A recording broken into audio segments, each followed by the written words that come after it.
Hey moms to be, welcome back to our channel. So after a long gap நாங்கள் திரும்பவும் வந்து videos போட start பண்ணியிருக்கோம். நடுவில் வந்து எங்களால் பர்சனல் ரீசன் கொஞ்சம் பிஸியானதுனால எங்களால் போட முடியல. ஸோ இப்போ என்ன வீடியோ போடலாம் அப்படின்னு யோசிச்சப்போ நிறைய பேர் நிறைய கமெண்ட்ஸ் வந்து கொடுத்துருந்தீங்க, நிறைய கொஸ்டின்ஸ் கேட்டிருந்தீங்க கமெண்ட்ஸில். ஸோ அதை வந்து நாங்கள் நிறைய ரிப்ளை பண்ணியிருக்கோம். நிறைய பேர் மேபி அதை பார்த்துருக்க மாட்டீங்க, ஆர்எல்ஸ் அதை ரீட் பண்ண உங்களுக்கு டைம் இருந்திருக்காது. ஸோ அவங்களுக்கான வீடியோ தான் இது, அவங்களுக்குலாம் ஹெல்ப்ஃபுல்லாக இருக்கும்னு சொல்லிட்டு நாங்கள் ஆல்ரெடி ரிப்ளை பண்ண கமெண்ட்ஸ்க்கும் எடுத்திருக்கோம் அண்ட் ரிப்ளை பண்ணாமல் இருக்கிற கொஸ்டின்ஸ்க்கும் நாங்கள் எடுத்து ஒரு வீடியோவாக போடலாம் அப்படின்னு யோசிச்சது தான். ஸோ வாங்க வீடியோக்குள்ளே போகலாம்.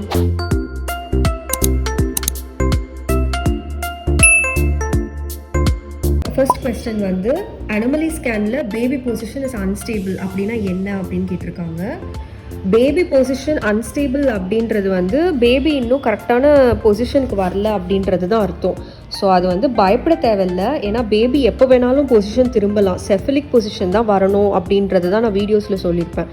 ஸோ அப்சைட் டவுனில் இருக்கணும், நம்மளோட வெஜனை கிட்ட அவங்களோட தலை இருக்கணும், தலைகீழே இருக்கணும். ஸோ சிம்பிளாக சொல்லணும்னா இது வந்து எப்போ வேணாலும் நடக்கலாம். 5th மந்த்தே சில பேபிஸ் டேர்ன் ஆகிடுவாங்க, 7th மந்த் டேர்ன் ஆவாங்க. அப்படி இல்லைன்னா டுவர்ட்ஸ் டெலிவரி டேட்க்கு கொஞ்ச நாளைக்கு முன்னாடி கூட பாப்பாவோட தலை வந்து திரும்பும். ஸோ இதுக்கு நான் ஒரே சொல்யூஷன் என்ன சொல்வேன்னா, நல்லா வாக்கிங் போங்க. ஸோ நல்லா வாக்கிங் போக தான் உங்களுக்கு அந்த போன்ஸ் எல்லாம் லூஸ் ஆகும், பேபியும் வந்து ஆட்டோமேட்டிக்காக வந்து திரும்பும். கேட்டிருக்கவங்க வந்து என்ன வீக் இல்லைனா வந்து என்ன மந்த் அப்படின்றத மென்ஷன் பண்ணல. ஸோ நான் ஜென்ரலாக சொல்கிறேன். அப்படின்னா இன்னும் ஒரு செஃபலிக் பொசிஷனுக்கு வரலை அப்படின்றது தான் அர்த்தம். பேபி வந்து ஃப்ளோட்டிங் பாயிண்டில் இருக்குன்னு அர்த்தம். ஸோ அடுத்த குவெஸ்டன் பார்த்தீங்கன்னா ஆன்டீரியர் அப்பர் செக்மெண்ட் இருக்குது அப்படின்னு கேட்டிருக்காங்க. ஸோ அதனால் எதனா ப்ராப்ளமா அப்படின்னு கேட்டிருக்காங்க. அது வந்து ஒரு ப்ராப்ளமும் கிடையாது. இப்போ நம்மளோட பிளசண்டா பார்த்தீங்கன்னா எந்த டேரக்ஷனில் வேணாலும் இருக்கலாம். ஸோ 4 சைட்ஸ் இருக்குது, ஆர்எல்ஸ் ஃப்ரண்ட் அண்ட் பேக் எங்கே வேணாலும் இருக்கலாம். ஸோ ஆன்டீரியர் பொசிஷன்றது ஒன்றும் கிடையாது. ஸ்டமக்கோட ஃப்ரண்ட் ஃபஸ்ட்டு வந்து யூட்ரனோட பேக் சைட் வாலில் தான் பேபி இருக்கும். ஆன்டீரியர் பொசிஷன் அப்படின்னா பிளசண்டா தான் ஃபஸ்ட்டு இருக்கும், அதுக்கு பின்னாடி தான் பேபி இருக்கும். ஸோ போஸ்டீரியர் அப்படின்னா பின்னாடி இருக்கும், பிளசண்டா வந்து பேபியோட முதுகு சைடில் இருக்கும். ஆன்டீரியர் அப்படின்னா பேபியோட ஃப்ரண்ட் போர்ஷனில் வந்து பிளசண்டா இருக்கும். ஸோ அதனால எந்த ப்ராப்ளமும் கிடையாது. பட் ஆன்டீரியரில் இருந்துச்சுன்னா பேபியோட மூவ்மெண்ட்ஸ் வந்து கொஞ்சம் நம்மளுக்கு ஸ்லோவாக தெரியும், ஆர்எல்ஸ் வந்து ரொம்ப ஹெவியாக தெரியாது. கிக்ஸ் எல்லாம் நல்லாவே தெரியும், பட் ரொம்ப ஹெவியாக தெரியாது. ஸோ அது மட்டும்தான் வந்து ப்ராப்ளம். மற்றபடி உங்களுக்கு டெலிவரிலேயோ இல்லை வந்து பெயின்லேயோ எதுவுமே வந்து சேஞ்சஸ் இருக்காது, நார்மலாகவே உங்களுக்கு டெலிவரி ஆகலாம். அடுத்தது வந்து ஸ்டெப்ஸ் ஏறலாமான்னு கேட்டிருக்கீங்க. தாராளமாக ஏறலாம். ஸோ எதுவாக இருந்தாலும் வந்து கொஞ்சம் நார்மல் ஸ்பீடில் பண்ணணும். வாக்கிங் பண்ணணும்னு இருக்கேன், ஸ்டெப்ஸும் கண்டிப்பாக ஏறலாம். பட் இதெல்லாம் வந்து ஒரு 5th மந்த்துக்கு அப்புறம் நீங்கள் வந்து ட்ரை பண்ணலாம். அதையே வந்து ஒரு 1 ஹவருக்குலாம் ஏறி இறங்கக்கூடாது. பட் அட்லீஸ்ட் நீங்கள் வந்து ஒரு மாடிப்படி ஏறுறீங்கன்னா ஒரு நாளைக்கு ஒரு 2 தடவை ஏறலாம், அவ்வளோதான். ஸோ இது தவிர்த்து நீங்கள் வாக்கிங் வந்து எவ்வளோ நேரம் வேணாலும் நீங்கள் வாக்கிங் போகலாம், டயர்டாகிற வரைக்கும் வாக்கிங் போகலாம். ஆனால் எல்லாமே வந்து மெதுவாக பண்ணணும், நார்மல் ஸ்பீடில் பண்ணணும். வேகமாக எப்போவுமே பண்ணிடாதீங்க. அதுவும் இந்த ஃபஸ்ட்டு ஒரு 3 to 5 months வந்து ரொம்ப கேர்ஃபுல்லாக இருக்கணும். ஸோ அடுத்த குவெஸ்டன் பார்த்தீங்கன்னா நேசல் போன் வந்து ஒரு தெரியலை. ஸோ அது அடுத்த ஸ்கேனில் தான் தெரியும் அப்படின்னு சொல்லியிருக்காங்க. ஸோ இது வந்து ப்ராப்ளம் கிடையாது. நீங்கள் 11 to 14 ஆர் மேக்ஸிமம், ஆக்சுவலி வந்து மேக்ஸிமம் தான் 14 வீக்ஸ், பட் 12 வீக்ஸ்க்குள்ளேயே அதை எடுத்துடணும். 12 or 13 வீக்ஸ்க்குள்ளேயே பார்த்தீங்கன்னா என்டி ஸ்கேன் வந்து எடுத்துடணும். இது எனக்கு சொன்னது, டாக்டர் சொன்னது. பிகாஸ் அதுக்கப்புறம் பார்த்தீங்கன்னா அந்த ஒரு மெஷர்மெண்ட்டோ இல்லை அந்த போனோ வந்து பார்த்திங்கன்னா மறைஞ்சிரும். பிகாஸ் பேபி வளர்ந்துருவாங்க. ஸோ அது வரைக்கும் தான், அந்த 13 வீக்ஸ் வரைக்கும் தான் நமக்கு கிளியரான மெஷர்மெண்ட் கிடைக்கும். So maximum 14 weeks. ஸோ அடுத்த ஒரு கமெண்ட்டில் என்ன சொல்லியிருக்காங்கன்னு பார்த்தீங்கன்னா 35 வீக்ஸ் ஆச்சு, அவங்க வந்து சுகருக்கான இன்சுலின் வந்து எடுத்துகிட்டு இருக்காங்களாம். பட் ஆனால் டாக்டர் வந்து நார்மலாக இருக்குது, 38 வீக்ஸில் வந்து பாப்பா எடுத்துடலாம், 40 வீக்ஸ் கிட்ட போச்சுன்னா சுகர் அதிகமாகிடும் அப்படின்னு சொல்லியிருக்காங்க. இதுவும் வந்து நார்மல் தான். ஸோ சுகர் அண்ட் பிபி எப்போவுமே வந்து ப்ரெக்னென்சி அப்போ அதிகமாகாமல் நார்மலாக தான் நம்ம வந்து வச்சுருக்கணும். இதுதான் நான் வந்து ஃபர்ஸ்ட் வீடியோலேருந்து சொல்லியிருப்பேன். இது ஹை ஆனாலும் ப்ராப்ளம், லோ ஆனாலும் ப்ராப்ளம். ஸோ இந்த டைமில் வந்து நீங்கள் இன்சுலின் எடுத்துக்கிறது டாக்டர் நார்மல் சொல்லியிருக்காங்கன்னா ஓகே, ப்ராப்ளம் இல்லை. பட் நீங்கள் அதுக்கேற்ற ஸ்டெப்ஸும் நீங்கள் வந்து ஃபுட் வழியாகவும் நீங்கள் எடுக்கணும். லைக் நான் சுகர் கண்டென்ட்லாம் இல்லாமல் எதுவுமே சாப்பிடாமல் எல்லாத்தையும் கம்ப்ளீட்டாக அவாய்ட் பண்ணிடலாம். நெல்லிக்காய் அந்த மாதிரி சுகரை வந்து குறைக்கிற மாதிரியான வெஜிடபிள்ஸ் அண்ட் ஃப்ரூட்ஸ் வந்து நிறைய சாப்பிட்லாம். நெல்லிக்காய் நிறைய சாப்பிட்லாம் நீங்கள். ஸோ இதெல்லாம் பண்ணிங்கன்னா ஓரளவுக்கு கண்ட்ரோல் ஆகும். ஸோ இப்போ உங்களோட பாடி கண்டிஷன் பற்றி பார்த்தீங்கன்னா டாக்டருக்கு நல்லா தெரியும். ஸோ அதனால் 38 வீக்ஸில் எடுத்துடலான்னு சொல்கிறாங்கன்னா டெஃபினட்டாக அது நீங்கள் டாக்டர் படி சொல்கிறத படி நீங்கள் செய்கிறது தான் நல்லது. ஸோ அதையும் மீறி நீங்கள் ஒரு 40 வீக்ஸ் வரைக்கும் வெயிட் பண்ணிங்கன்னா அவங்க சொல்கிற மாதிரி கண்டிப்பாக இன்க்ரீஸ் ஆக சான்ஸ் இருக்குது. ஏன்னா இப்போ நீங்கள் 35 வீக்ஸ் வந்துட்டீங்க, கொஞ்சம் முன்னாடி இருந்திருந்தால் கம்மி பண்ணுறதுக்கு நிறைய சான்ஸ் இருக்குது. பட் ஒன்ஸ் அந்த ஒரு 34 வீக்ஸ் தாண்டிட்டா வந்து நம்மளுக்கு எல்லாமே ஹையாக தான் போகும். பாப்பாவோட வெயிட்லேருந்து நம்மளோட வெயிட்டு, பிபி, சுகர் எல்லாமே இன்க்ரீஸ் ஆகிட்டு தான் போகுமே தவிர அது கம்மியாகிறதுக்கான சான்ஸ் வந்து ரொம்ப ரொம்ப லெஸ். ஸோ அதனால் நீங்கள் வந்து டாக்டர் சொன்ன மாதிரி 38 வீக்ஸில் எடுத்துடலாம். அண்ட் 38 வீக்ஸில் பார்த்தீங்கன்னா பேபி ஃபுல்லாகவே வளர்ந்துடும். ஸோ 37, 38 வீக்ஸ்லேருந்தே நீங்கள் வந்து பேபி எடுக்கிறத பற்றி வந்து பயப்பட தேவையில்லை. ஏன்னா ஃபுல் டேர்ம் பேபி ஆகிடுவாங்க. எல்லா ஆர்கன்ஸ் அண்ட் பார்ட்ஸ் எல்லாமே நல்லா வளர்ந்துடும். எனக்கே கூட பார்த்திங்கன்னா அப்படி தான் சொல்லியிருப்பாங்க. 34 வீக்ஸ் இருந்தப்போ 38th வீக்கில் வந்து பாப்பா எடுத்துடலாம் அப்படின்னு தான் சொல்லியிருக்காங்க. எனக்கு வந்து சுகர், பிபி அதெல்லாம் எதுவுமே கிடையாது. பட் அந்த டைமில் பேண்டமிக்ன்றதுனால டேரெக்டாக வந்து இன்டியூஸ் பண்ணி எடுக்கிற மாதிரி தான் பேசிகிட்டு இருந்தாங்க. ஸோ ஏன்னா அந்த 37 அந்த மாதிரி வீக்ஸ் இருந்தால் தான் டைஜஸ்டிவ் சிஸ்டம் அதெல்லாம் நல்லா ஃபார்ம் ஆகிருக்கும். அதுக்கு முன்னாடி எடுத்தால் டைஜஸ்டிவ் சிஸ்டம் கொஞ்சம் ஃபுல் ஃபார்ம் ஆகாது அப்படின்ற மாதிரி எனக்கு டாக்டர் சொன்னாங்க. ஸோ வெயிட் பண்ண சொல்கிறதுக்கு ரீசன் அதுதான். ஸோ உங்களுக்கு 38 வீக்ஸில் எடுக்க சொல்லியிருக்காங்கன்னா ப்ராப்ளமே கிடையாது. பாப்பா ஃபுல்லாக வளர்ந்துருக்கும், நீங்கள் கவலைப்பட தேவையில்லை. 40 வீக்ஸ் வரைக்கும் நீங்கள் வெயிட் பண்ணணும்னு நினைக்காதீங்க. ஏன்னா சுகர் வந்து பாப்பாவுக்கு பாஸ் ஆகிறதுக்கு நிறைய சான்ஸ் இருக்குது. ஸோ டாக்டர் சொன்ன மாதிரியே நீங்கள் இந்த டைமில் கேட்குறது தான் நல்லது. 5th மந்த் ஸ்டார்டிங்லேருந்து மூவ்மெண்ட்ஸ் தெரியுமா, இல்லைனா கம்ப்ளீட் ஆனப்புறம் தான் தெரியுமான்னு கேட்டிருக்காங்க. இப்போ அவங்க வந்து 17 வீக்ஸ் ஸ்டார்ட் ஆயிருக்குன்னு சொல்லியிருக்காங்க. ஸோ 5th மந்த் முடிஞ்சால் தான் தெரியுமா அப்படின்றது கிடையாது. 5th மந்த் ஸ்டார்டிங்லேயே உங்களுக்கு தெரிய ஆரம்பிச்சிடும். ஆல்மோஸ்ட் பார்த்திங்கன்னா இந்த 4th மந்த் கம்ப்ளீட் ஆனாவே வந்து கொஞ்சம் கொஞ்சமாக தெரியும். நீங்கள் இன்னும் நல்லா வந்து கொஞ்சம் உத்து கவனிச்சிங்க அப்படின்னா உங்களுக்கு 3rd மந்த்லேருந்தே கொஞ்சம் கொஞ்சமாக வந்து வேர்ம் மாதிரி ஏதோ நம்ம வயிறில் வந்து நெளிகிற மாதிரியான ஃபீல் வந்து கிடைக்கும். இது ஃபர்ஸ்ட் டைம் ப்ரெக்னென்ட் ஆகுறாங்கன்னா அவங்களுக்கு கொஞ்சம் லேட் ஆகலாம். ஏன்னா இது ரொம்ப கொஞ்சம் உட்காந்து கான்சன்ட்ரேட் பண்ணி கேட்டால் உங்களுக்கு தெரியும். இன்னொன்று வந்து நீங்கள் ரொம்ப பசியில் இருந்தாலும், அப்படி இல்லைனா நீங்கள் கொஞ்சம் தண்ணி குடிச்சிட்டு இல்லை நல்லா வயிறு ஃபுல்லாக சாப்பிட்டுட்டு கொஞ்சம் நேரம் அமைதியாக உட்காந்துருந்தாலோ அந்த மாதிரி டைம்லேயும் உங்களுக்கு மூவ்மெண்ட்ஸ் தெரியும். ஸோ மோஸ்ட்டாக வந்து உங்களுக்கு 5th மந்த்லேயே தெரிய ஆரம்பிக்கணும். இன்கேஸ் உங்களுக்கு இது வரைக்கும் தெரியல அப்படின்னா 5th மந்த் ஸ்டார்டிங்லேருந்தே உங்களுக்கு தெரிய ஆரம்பிக்கணும். ஸோ 17 வீக்ஸ்னால் தாராளமாக உங்களுக்கு அது தெரியணும். ஸோ உங்களுக்கு தெரியலன்னா நீங்கள் ஒன்றும் பயப்பட வேண்டாம். நீங்கள் அதை வந்து உங்களுக்கு உள்ள பாப்பா மூவ் ஆகிருக்கும், மேபி அதை நீங்கள் ஃபீல் பண்ணியிருக்க மாட்டீங்க. ஸோ கொஞ்சம் நேரம் அமைதியாக ஒரு இடத்துல உட்காந்து அதை ஃபீல் பண்ணி பாருங்கள். ஆர்எல்ஸ் நீங்கள் நல்லா சாப்பிட்டு இல்லைனா நிறைய கொஞ்சம் தண்ணி குடிச்சிட்டு உட்காந்து ஃபீல் பண்ணி பாருங்கள். ஸோ இது ஒன்றும் ப்ராப்ளம் கிடையாது. ஆஸ் வெல் அஸ் உங்கள் ஸ்கேன், பேபியோட க்ரோத், இது எல்லாமே கார்டியாக் ஆக்டிவிட்டீஸ் எல்லாமே நல்லா இருக்குன்ற பட்சத்தில் உங்களுக்கு இது ஒரு ப்ராப்ளம் கிடையாது. அடுத்தது பார்த்தீங்கன்னா எந்த மந்த் நார்மலாக பேபி வந்து செஃப்லிக் பொசிஷனுக்கு வருவாங்க அப்படின்னு கேட்டிருக்காங்க. ஸோ பேபி செஃப்லிக் பொசிஷன் டேர்ன் ஆகுறது பார்த்தீங்கன்னா 5th மந்த்லேருந்தே நடக்கும். ஸோ இது எக்ஸாக்டாக இந்த மந்தில் தான் நடக்கும் அப்படின்றது கிடையாது. எனக்கு வந்து பார்த்திங்கன்னா 5th மந்த்தே திரும்பிடுச்சுன்னு தான் சொன்னாங்க. அண்ட் இன்னொரு பாயிண்ட் வந்து ஒன்ஸ் திரும்பிடுச்சுன்னா திரும்ப நார்மல் பொசிஷனுக்கு வரத்துக்கு வாய்ப்புகள் ரொம்ப கம்மி. ஸோ செஃப்லிக்கில் இருக்குன்னா கடைசி டெலிவரி ஆகிற வரைக்கும் செஃப்லிக்கில் தான் இருக்கும். செஃப்லிக்கில் போகிறது பெருசு கிடையாது. பேபி வந்து அந்த பெல்விக் போன்ஸ்குள்ளே போகணும், அதுதான் மெயின். ஸோ அது பார்த்திங்கன்னா கொஞ்சம் டைம் ஆகும். ஸோ பேபி அது வரைக்கும் ஃப்ளோட்டிங்கில் தான் இருக்கும், தலை சைடு அப்படி இப்படின்னு போயிட்டு தான் இருக்கும். At the time of delivery தான் அது கரெக்டாக அந்த போன்குள்ளே போகும்.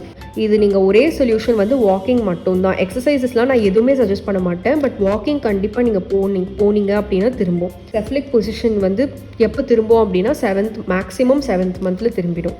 ஸோ அடுத்த கமெண்ட் பார்த்தீங்கன்னா 34 வீக்ஸில் வந்து பாப்பாவோட வெயிட் வந்து 1900 grams இருக்குது. 36 வீக்ஸ் ஆகியும் வயிறு வந்து அதே மாதிரி தான் இருக்குது. ஸோ பாப்பாவோட வெயிட் வந்து இன்க்ரீஸ் ஆகுமா, இன்னும் கொஞ்ச நாள் தான் இருக்குது டெலிவரிக்கு அப்படின்னு கேட்டிருக்காங்க. ஸோ 34 வீக்ஸ்லேயே பார்த்தீங்கன்னா பாப்பாவோட வெயிட் வந்து ஆல்மோஸ்ட் 2.2லேருந்து 2.4 வரைக்கும் இருக்கணும். இப்போ இவங்களுக்கு பார்த்தீங்கன்னா 1900 grams அப்படின்னா 1.9 kg இருக்குது பாப்பா. ஸோ இது வந்து கொஞ்சம் கம்மி தான். பாப்பாவோட வெயிட் வந்து கண்டிப்பாக இன்க்ரீஸ் ஆகணும். ஸோ ஒரு 6 மந்த்ஸ்லேருந்தே பார்த்தீங்கன்னா பாப்பாவோட வெயிட் வந்து ரொம்ப ஸ்பீடாக இன்க்ரீஸ் ஆகிட்டே இருக்கும். ரொம்ப வெயிட் போட்டே இருப்பாங்க. அதை நீங்கள் சாப்பிட்ற சாப்பாடு அதை பொறுத்து தான் இருக்குது. அண்ட் இப்போ பண்ணுற எக்ஸசைசஸ்லாம் பொறுத்து தான் இருக்குது. ஸோ இப்போ நீங்கள் என்னென்ன பண்ணுறீங்க, உங்கள் டயட் என்ன, இல்லைனா நீங்கள் என்னென்ன எக்ஸசைஸ் பண்ணுறீங்கன்றது எனக்கு தெரியல. ஸோ 36 வீக்ஸ்லேயும் வந்து உங்கள் ஸ்டமக் வந்து ஷேப்போ இல்லைனா அதோட சைஸை பார்த்து பாப்பாவோட வெயிட் நம்ம வந்து எடை போட முடியாது. ஸ்கேன் மட்டும்தான் கரெக்டான வெயிட் சொல்லும். ஸோ பாப்பாவோட பொசிஷன் வேறு மாதிரி பொசிஷனில் இருந்தால் கூட ஸ்டமக் வந்து நம்மளுக்கு சில டைம் வெளியில் தெரியாது. ஸோ அது வந்து ஸ்டமக்கோட பெருசாக இருக்குது, ஸோ பாப்பா பெருசாக இருக்குது அப்படின்றது அர்த்தம் கிடையாது. உங்களுக்கு தண்ணி அதிகமாக இருக்குது, இல்லை யூட்ரஸ் பெருசாக இருக்குது, இல்லை ப்ளசண்ட்டாக வந்து கொஞ்சம் இதுவாக இருக்குது அப்படின்னா கூட உங்களுக்கு வயிறு வந்து பெருசாக தான் தெரியும். ஆனால் பார்த்திங்கன்னா பாப்பாவோட வெயிட்டோ இல்லை பாப்பாவோ பார்த்திங்கன்னா சைஸ் வந்து குட்டியாக தான் இருக்கும். ஸோ அதை வச்சு நீங்கள் கால்குலேட் பண்ணாதீங்க. உங்கள் ஸ்கேனில் பாப்பாவோட வெயிட் எவ்வளோ இருக்குன்னு பாருங்கள். என்னோட சஜஷன் என்னன்னா, உங்களோட பாப்பாவோட வெயிட் எவ்வளோ வேணாலும் இப்போ வரைக்கும் இருக்கலாம். பட் ஒவ்வொரு வாரமும் வந்து அந்தந்த வெயிட் இருந்தால் ஹெல்த்தியாக இருக்கும் பாப்பா, நல்லது. But at the time of delivery வந்து 3க்கு மேலே பாப்பாவோட வெயிட் போகாமல் பார்த்துக்கோங்க. அப்போ தான் உங்களுக்கு நார்மல் டெலிவரியாக ஈஸியாக இருக்கும். ஏன்னா என்னோட எக்ஸ்பீரியன்ஸ் அது, பாப்பாவோட வெயிட் எனக்கு கொஞ்சம் 3.3 கிட்ட போயிடுச்சு. ஸோ நார்மல் அண்ட் தண்ணியும் அதிகமாகிடுச்சு. இது நான் வந்து ஒரு வீடியோவில் என்னோட எக்ஸ்பீரியன்ஸை நல்லாவே சொல்லியிருப்பேன். ஸோ அதனாலேயே எனக்கு வந்து பார்த்திங்கன்னா சிசேரியன் பண்ணணும் அப்படின்ற ஒரு சுச்சுவேஷன் வந்துருச்சு. ஸோ 3 இல்லைனா 2.5லேருந்து 3க்குள்ளே இருக்க மாதிரி நீங்கள் பார்த்துக்கோங்க. அப்போ உங்களுக்கு வந்து நார்மல் டெலிவரியாக ஈஸியாக இருக்கும். ஓகே, அடுத்த கமெண்ட் பார்த்திங்கன்னா 6th மந்த் நடக்குது. ஸோ நானும் என் ஹஸ்பண்டும் ஒன்றா இருக்கும் போது லைட் ப்ளீடிங் ஆச்சு, ஏதாச்சும் ப்ராப்ளம் ஆகுமா அப்படின்னு கேட்டிருக்காங்க. ஸோ இன்டர்கோர்ஸ் அப்படின்றது பார்த்திங்கன்னா ஃபர்ஸ்ட் 3 மந்த்ஸ்க்கு கம்ப்ளீட்டாக அவாய்ட் பண்ணணும் அப்படின்றது டாக்டரோட சஜஷன். ஸோ இப்போது அதுக்கப்புறம் வந்து லைக் இருக்கலாம், இருந்தாலும் நம்ம வந்து கேர்ஃபுல்லாக இருக்கணும். ஸோ ப்ரெக்னென்சி டைமில் வந்து எப்போது ப்ளீட் ஆனாலும் வந்து ஃபஸ்ட் எடுத்த உடனே டாக்டர் வந்து கன்சல்ட் பண்ணிடணும். அதுக்கு முன்னாடி வந்து இப்போ உங்களுக்கு நைட்டு வந்து ஸ்பாட் ஆச்சு, ஸோ இமீடியட்டாக டாக்டரை பார்க்க முடியல அப்படின்ற சுச்சுவேஷனில் உங்களோட பேபி கிக்ஸை நீங்கள் கவுண்ட் பண்ணிக்கோங்க. கவுண்ட் அப்படின்னா உங்களுக்கு பேபி கேக்ஸ் நல்லா தெரியுது அப்படின்னா ஒரு ப்ராப்ளமும் இல்லை. அதே மாதிரி ஒரு பாயிண்ட், ஒரு ஸ்பாட்டிங் மாதிரி இருக்கா, அண்ட் பிளட்டோட கலர் என்ன இருக்குது, அண்ட் எவ்வளோ நேரம் அது வந்துச்சு, உங்களுக்கு உடனே நின்றுச்சா, இது எல்லாமே நீங்கள் நோட் பண்ணி வச்சுக்கோங்க. ஏன்னா இது எல்லாமே வந்து அடுத்த தடவை நீங்கள் ஹாஸ்பிட்டல் போறீங்க செக் பண்ணுறதுனா கண்டிப்பாக கேட்பாங்க.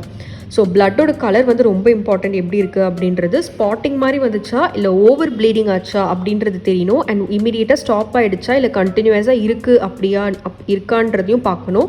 இன்னொரு விஷயம் வந்து டிஷ்யூஸ் மாதிரி ஏதாச்சும் வருதா இல்லை ஜஸ்ட் ஒரு தண்ணி மாதிரி தான் இருக்கா அப்படின்றதையும் நீங்கள் நோட் பண்ணணும். ஸோ டிஷ்யூஸ் மாதிரி வருதுன்னா அது கண்டிப்பாக ஒரு ரெட் அலர்ட் தான். ஸோ அது மாதிரி வரவே கூடாது. அண்ட் பெயின் இருக்கா அப்படின்றதையும் பார்க்கணும். ஸ்பாட்டிங்கோ இல்லை ப்ளீடிங்கோ எதானாலும் உங்களுக்கு அந்த ஹிப் பெயின் இல்லை பேக் பெயின் அந்த மாதிரி ஏதாச்சும் இருக்கா அப்படின்றதையும் நோட் பண்ணிக்கணும். பெயினோடு உங்களுக்கு ப்ளீட் ஆகுதுன்னா அது கண்டிப்பாக ஒரு எப்படி சொல்கிறது, டேஞ்சரான சுச்சுவேஷன். டிஷ்யூ மாதிரி வருது, பெயின் இருக்குனாலும் டேஞ்சரான situation. So spotting in pregnancy அப்படின்னாலே, ப்ளீடிங் இன் ப்ரெக்னென்சி அப்படின்னாலே டாக்டர் இமீடியட்டாக கன்சல்ட் பண்ணணும். அடுத்த கமெண்ட் பார்த்தீங்கன்னா 6 மந்த்ஸ் ஆகுது, எனக்கு பேபி மூவ்மெண்ட் அதிகமாக இருக்குது, அதனால எதனா ப்ராப்ளம் ஆகுமான்னு கேட்டிருக்காங்க. கண்டிப்பாக கிடையாது. உங்களுக்கு நல்ல பேபி மூவ்மெண்ட் தெரியுதுன்னா அது ஒரு நல்ல விஷயம். ஸோ அதுக்காக நீங்கள் வந்து பயப்பட தேவையில்லை. உங்கள் பாப்பா ரொம்ப ஆக்டிவாக இருக்குன்னு அர்த்தம். அது வந்து ஒரு நல்ல sign that your baby is active. அடுத்த கமெண்ட் பார்த்தீங்கன்னா 6th வீக் நடக்குது, ஆனால் எனக்கு எந்த மூவ்மெண்ட்டும் தெரியல, ரொம்ப பயமாக இருக்குன்னு சொல்லியிருக்காங்க. ஸோ 6th வீக் மட்டும்தான் நடக்குது உங்களுக்கு. ஸோ பேபியோட மூவ்மெண்ட்ஸ் தெரியறதுக்கு பார்த்தீங்கன்னா அட்லீஸ்ட் ஒரு 14-15 வீக்ஸ் ஆச்சு ஆகும். ஸோ வீக்ஸுன்றது வந்து சில பேருக்கு கன்ஃபியூஸ் ஆகலாம். மந்த் வைஸ் பார்த்தீங்கன்னா ஒரு 5 மந்த்ஸ் அட்லீஸ்ட் ஆகும். ஸோ மேக்ஸிமம் மேக்ஸ் பார்த்தீங்கன்னா 20th வீக்கில் உங்களுக்கு கண்டிப்பாக தெரியணும். ஸோ 14-15 வந்து கொஞ்சம் சீக்கிரம் தான் நான் சொல்லுவேன், ஃபர்ஸ்ட் டைம் ப்ரெக்னென்சியாக இருந்துச்சுன்னா. ஸோ முன்னாடியே நான் சொன்ன மாதிரி உங்களுக்கு 2nd 3rd மந்த்லேயே வந்து நல்லாவே தெரியும். அது வந்து கொஞ்சம் வயிறு எழும்புற அளவுக்கு தெரியாது. அதே மாதிரி வந்து உங்களுக்கு ஃபீல் எப்படி இருக்கும்னா புழு நெளிற மாதிரி இருக்கும். அதாவது 2nd 3rd அந்த மாதிரி 4 மந்த்ஸ் வரைக்கும். உங்களுக்கு ஒரு 5th 6th மந்த்லாம் பார்த்தீங்கன்னா நல்லாவே உங்களுக்கு வயிறு வந்து கொஞ்சம் எழும்புற மாதிரிலாம் கூட தெரியும். அடுத்த கமெண்ட் பார்த்தீங்கன்னா 5th மந்த் நடக்குது, எனக்கு ரொம்ப டயர்டாக இருக்குது, ஹெட் பெயினாக இருக்குது, அதனால எப்போவுமே உடம்பும் பெயினாக இருக்குது, அவங்களால முடியலன்னு சொல்லியிருக்காங்க. ஃபர்ஸ்ட் பேபி, ஸோ இதனால என்ன ஆகுமா அப்படின்னு கேட்டிருக்காங்க. இதெல்லாமே வந்து ஒரு நார்மல் பாடியோட எக்ஸ்ப்ரெஷன் தான். ஸோ இது வந்து இதனால ஒன்றும் நடக்காது, நீங்கள் பயப்படவும் தேவையில்லை. டயர்ட் ஆகுறது, தலை வலிக்கிறது, இடுப்பு வலிக்கிறது, பேக் பெயின், லெக் வந்து ஸ்வோலன் ஆகுறது, உடம்பு ஃபுல்லாகவே வலிக்கிறது, இதெல்லாமே வந்து ப்ரெக்னென்ட் ஆனதுலேருந்தே உங்களுக்கு இருக்கும். ஸோ இது வந்து 5th மந்தில் நடக்குது அப்படின்னு இல்லை இந்த மந்த் நடக்குதுன்னு எதுவுமே கிடையாது. சில பேருக்கு அது 1st மந்த்லேருந்தே இருக்கும், சில பேருக்கு வந்து கொஞ்சம் நாளுக்கு அப்புறம் அது வரும். ஸோ இது எல்லாமே நார்மல். நீங்கள் வந்து கரெக்டான டயட் ஃபாலோ பண்ணுங்கள், கொஞ்சம் நல்லா ரெஸ்ட் எடுங்க, தூங்கி எப்போல்லாம் உங்களுக்கு டைம் கிடைக்குதோ அப்போல்லாம் கொஞ்சம் நிறைய ரெஸ்ட் எடுங்க. ஓகே, அடுத்த கமெண்ட் பார்த்தீங்கன்னா ரொம்ப தூக்கமே வரமாட்டேங்குது, night time and day time also. Totally my sleep is 3 to 4 hours only அப்படின்னு போட்டிருக்காங்க. ஸோ இது வந்து அவங்க என்ன மந்தில் இருக்காங்க, ஒரு என்ன வீக்கில் இருக்காங்கன்னு அவங்க போடலை. ஸோ நார்மலாக பார்த்தீங்கன்னா தூக்கன்றது வந்து கம்மியாயிடும் டியூரிங் ப்ரெக்னென்சி. இது எப்போ அப்படின்னு பார்த்தீங்கன்னா வயிறு கொஞ்சம் பெருசாகிற டைமில் ஒரு 6th 7th மந்த்லேருந்து பார்த்தீங்கன்னா 7th மந்த்லேருந்து தூக்கம் இருக்கவே இருக்காதுன்றதுனா தூக்கம் வரும், ஆனால் நம்மளால் தூங்க முடியாது. பிகாஸ் வயிறு வந்து பெருசாகிடும், எந்த சைடும் நம்மளால் திரும்பி படுக்க முடியாது, ஒரு மாதிரி இழுக்கும். இதுவும் பார்த்திங்கன்னா நான் ஒரு வீடியோஸ்லலாம் சொல்லியிருப்பேன், 7th 8th மந்த் வீடியோஸ்லலாம். இது வந்து நார்மல் தான். பட் நீங்கள் என்ன பண்ணணும் அப்படின்னா, உங்களுக்கு எப்போல்லாம் டைம் கிடைக்குதோ நீங்கள் அப்போல்லாம் கொஞ்சம் கொஞ்சமாக அட்லீஸ்ட் நீங்கள் ஒரு 2 மணி நேரம் 1 மணி நேரம் தூங்குறீங்கனாலும் அதை வந்து அடிக்கடி எடுத்துக்கோங்க. மேபி கண்டினியூஸாக உங்களால் தூங்க முடியாது, பட் ஆனால் டைம் கிடைக்கிறப்பெல்லாம் கண்டிப்பாக தூங்கியே ஆகணும். நீங்கள் தூங்காமல் இருக்கீங்க அப்படின்னா உள்ளே இருக்க ஆர்கன்ஸ் எல்லாமே வந்து அதுக்கேற்ற மாதிரி ஒர்க் பண்ணுச்சு, இல்லை அகேன்ஸ்டாக ஒர்க் பண்ணுச்சுன்னா அது கண்டிப்பாக வந்து பாப்பாவுக்கு தான் அஃபெக்ட் ஆகும். ஸோ பாப்பாவுக்கு வந்து நீங்கள் தூங்கினா தான் அவங்களுக்கு அங்கே ரெஸ்ட் இருக்கும். அண்ட் அவங்க வந்து நல்லா மூவ் ஆகுறது பார்த்திங்கன்னா நம்ம வந்து தூங்குகிற டைமில் தான். ஸோ நம்ம நடமாற டைமில் பார்த்திங்கன்னா அவங்க தூங்கிட்டு இருப்பாங்க. நம்ம தூங்குற டைமில் தான் நம்மளுக்கு மூவ்மெண்ட்ஸ் நல்லாவே தெரியும், ஐ மீன் படுக்கிற டைமில். ஸோ இது வந்து ஒரு half the set of comments தான் நாங்கள் எடுத்து வச்சுருக்கிறது. இன்னும் நிறைய இருக்குது. So next set of comments வந்து நாங்கள் நெக்ஸ்ட் பார்ட்டாக நாங்கள் வந்து போடுறோம்.